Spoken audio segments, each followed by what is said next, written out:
I told our guys you're never happy with a loss, ever. And the shame of it is they gave too good an effort in the second half to not finish a couple little things which would have won the game for us. And we're a team that's growing up. I think we took a huge step in the second half, growing up, did some really smart things, did a couple dumb things that probably cost us the game in the end. But for the first time in 3 weeks, I thought we fought like the Bearcats, particularly in the second half. And evidenced by the fact that we got 9 offensive rebounds, out-rebounded them, 42 points in the paint. If you get 42 points in the paint, you should win. Free throws, didn't get enough free throws tonight, didn't get fouled enough tonight. And that was one of the big differences in the game. And obviously the first half we gave up too many threes. D. Davis, I'll tip my hat to him. You know, coming into the game, is shooting, I think, 18% in conference play. And tonight he made them.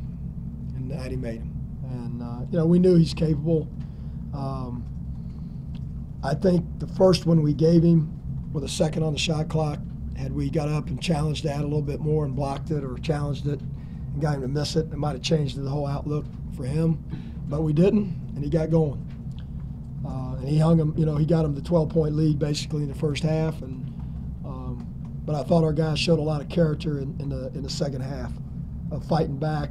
And you know, it wasn't like we made a straight run and just got the lead. We fought back. They pushed it back. We fought back again. They pushed it back. We kept clawing and fighting and got to the point where we finally got the lead. But we didn't do quite enough. And you know, as a coach, I got to go back and look at what could I have done more.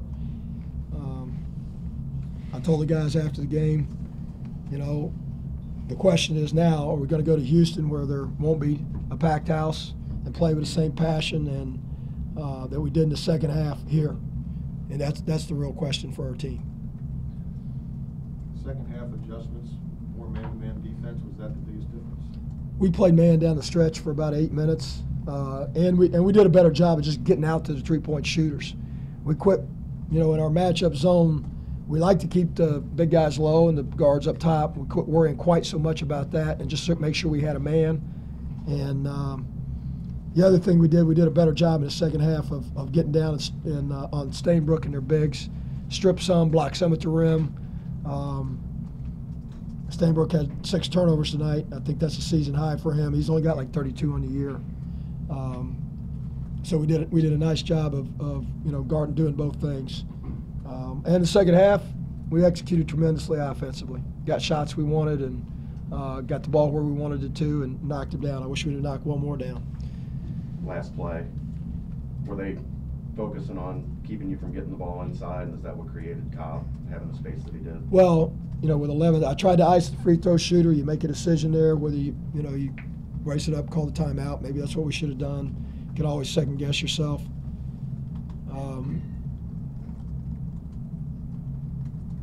I wanted Troy. I want to set a ball screen for Troy and try to get him loose. They doubled hard, and he made the right play. He passed it to Tay, and the guy ran at Tay, and he passed it to Farad. Guy ran at him, shot fake, gets a wide open shot. As a coach, that's all you can ask at the end of the game. You get a wide open look at the end of the game. If you make it, you're the hero. If you don't, you're the GOAT. But that one shot didn't win or lose the game for us, just like the other night. Okay, that shot just ended the game like the other one they made. The other guy threw in a 30-footer. We get a wide open 18-footer, don't make it. But, other defensive mistakes in the last minute, probably cost us the game. You talked about guys growing up a little bit in this game. Is Gary one of those guys in the sense that he's a freshman and he's learning, but he really seemed to come out and play from the get-go with a lot of fire and really. Yeah, I mean, he did what he should do.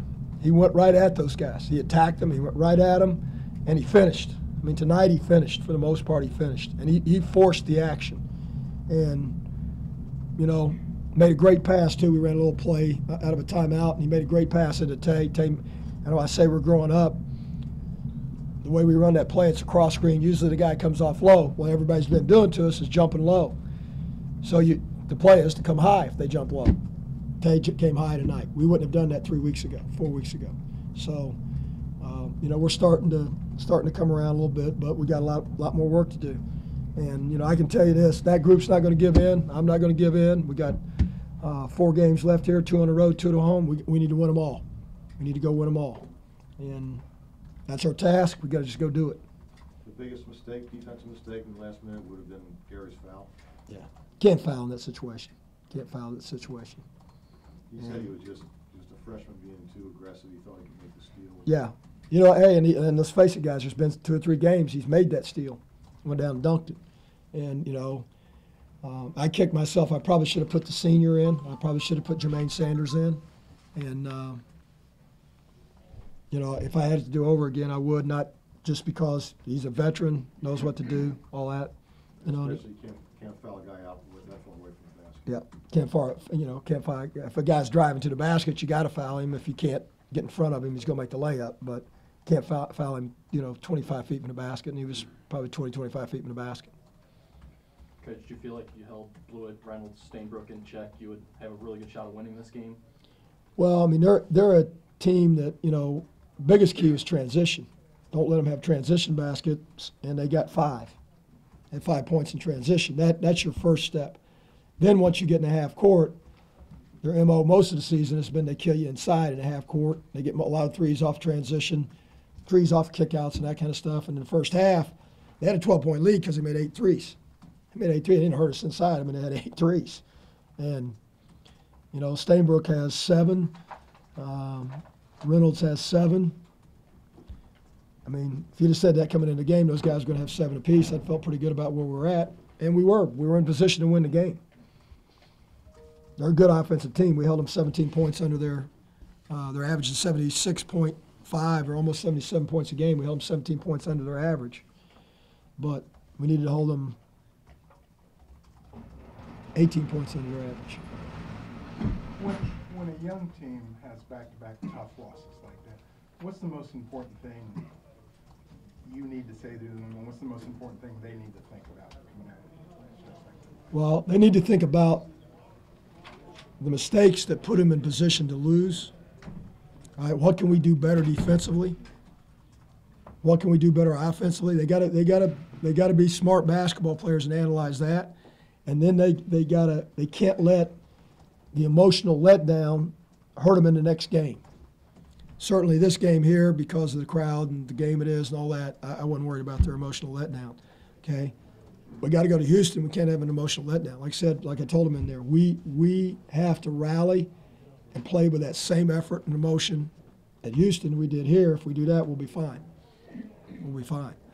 And you have to realize what made you lose the game. Okay, you got to learn how not to lose before you can win sometimes. Okay, you got to learn that you can't foul 25 feet from the basket. Okay, with 11 ticks on the clock. Coach, D. Davis's 3 before halftime, I'm assuming that gave Xavier a lot of confidence to build it to a 12-point lead heading into the locker room. What did it do for you guys, do you think?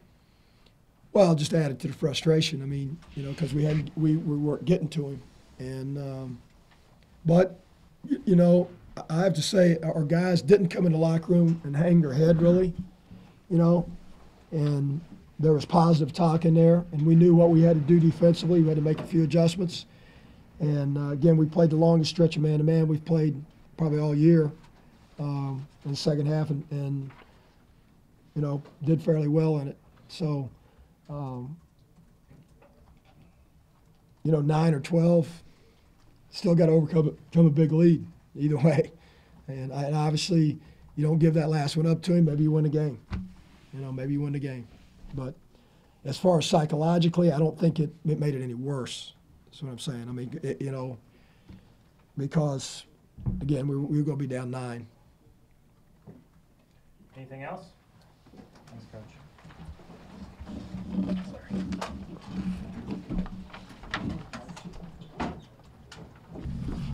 That's exactly what you said, the way they shredded our defense. We had to tighten up on defense.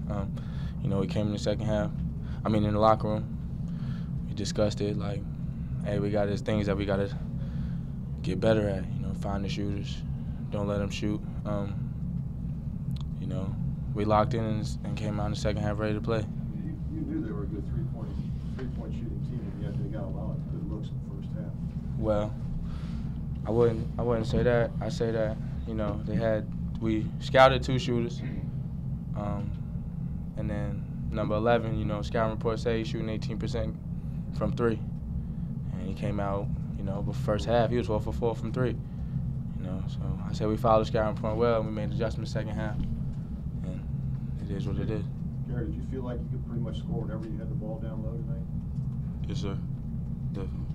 Can you talk about the advantage you had in there? Just being more patient, you know, knowing what kind of defense they played. You know, they really didn't trap the post or dig off our perimeter guys. So, you know, our coaches just told me to be aggressive. You know, when I called it, stop being. Coach Cronin called me. He tell me I'm being the nice guy. I'm too nice of a guy. So, you know, tonight I really wanted to establish my presence down low. Troy, what was drawn up on that last play, and did it get what you guys were looking for, a step in? Yeah, it was a high ball screen with a full-on sprint, you know. Xavier, they tagged the big man on the roll, which the lift guy was wide open, and we found him. There's hard closeout, pump fake, got the shot we wanted. You know, it just didn't fall. What about the foul on Blewett, Gary? What happened there? Freshman foul, freshman play. You know, my teammates need me to be, you know, a more mature player than that.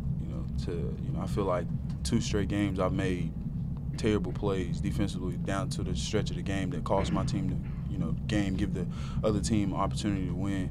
So, you know, I was reading up for the steal, and, you know, he called it, and I fouled him. You know, I didn't think I fouled him, but, you know, it was just a bonehead play. So you thought you had a chance to get the steal there? Yeah. On Saturday, Jermaine said, if you guys continue to play like this, you guys are going to be an NCAA tournament team. How do you guys evaluate yourself now after today's game? I'd say, you know, games like that down the stretch, like today, are going to be like that towards the end. You know, these last couple games in conference tournament, and NCAA, every game's like that. And, you know, the way we played, came back from a 12-point lead and, you know, brought it to the end like that. I think, you know, if we continue to play like that, continue to focus in, and we'll be successful. And we had some plays where they had wide open layups and we over-rotated and blocked their shots, you know, by the paint. So it's not that we can play with anybody, you know, and that's just the mindset we got to have, that the game's not over till it says 0-0 and that buzzer rings, and until then we're in the fight for every game we play. Gary said that Coach Cronin had kind of called him out and, you know, said you need to be a little more aggressive. Do you feel the same way? You need to be a little more aggressive yourself on a more consistent basis? Sometimes. Yeah. I can, you know, they tell me there's times where I'm not aggressive and there's times where I am aggressive. I feel that it's the time of the game, you know, when it's time to be aggressive, you know, and the lane's open, I'll take it. But if it's not, you know, I look to make the next play. You know, you still got to be a point guard in hand too. Did you feel you were that way tonight, though, that you needed to? Yeah, coming off the ball screen, you know, hedging out the big man real far, having the lift man wide open or the roll man wide open, and we had opportunities like that. We got a couple layups, we got a couple jump shots, you know. We play hard. That's all I can really say. You know, we always aggressive 1 through 12 on the bench and on the court. This city obviously makes a big deal of this game every year, but does it add an extra feeling losing to them again like this?